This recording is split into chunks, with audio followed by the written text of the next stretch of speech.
Hello everyone, I am now sitting at a very special place. This is Joaquín Rodrigo's piano, in the exact same place where the composer left it 25 years ago when he died here in his Madrid home. This will be the first video of a series about Joaquín Rodrigo's life and work, and also about his wife, Victoria. Everything comes from this wonderful book we released a few weeks ago. It is an English biography written by Carlos Laredo, who was a friend of the couple for many, many years. But before I read the excerpt of today, I wanted to show you two very interesting pictures. The first of them is this portrait of one-year-old Rodrigo, and it is a very interesting one because it's the only one we have of him before he lost his eyesight.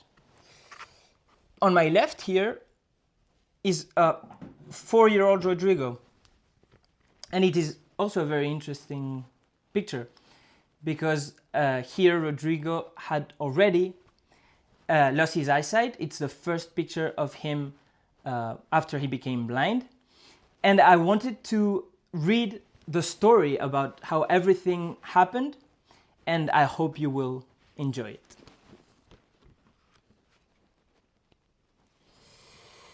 One day, shortly after his 3rd birthday, little Quinito, as Joaquin was affectionately nicknamed, fell ill with a very sore throat and high temperature.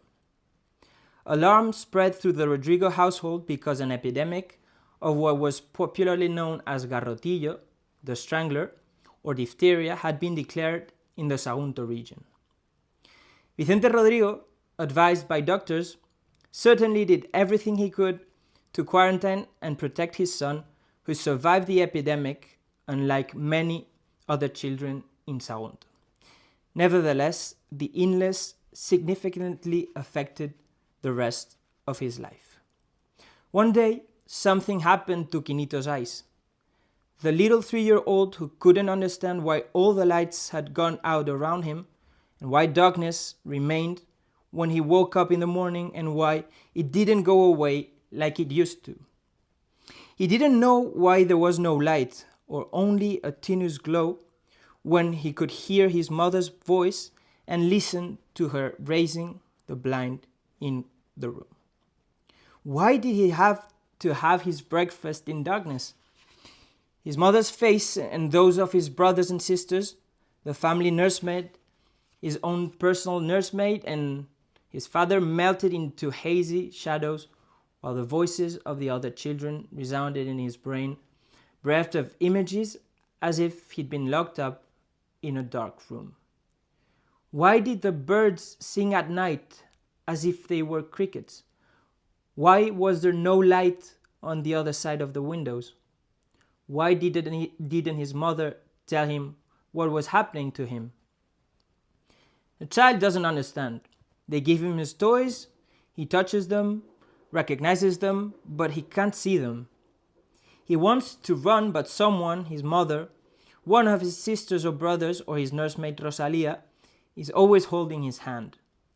They're afraid he'll bump into something or fall or hurt himself. He's not used to moving slowly, wants to play with the other children, wants to run along the passage, wants to see. Then, his brain gets to work and imagination replaces his eyes.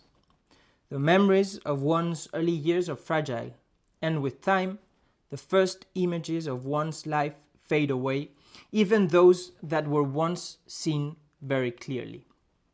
Then, imagination steps in to fill the void of their loss with other images of its own creation. The child who can barely see touches things, and then the memory of what he did see one day links up with a more precise sensation of touch, now refined with further perseverance and concentration, so that imagination can furnish a new vision of things, and this is what will prevail.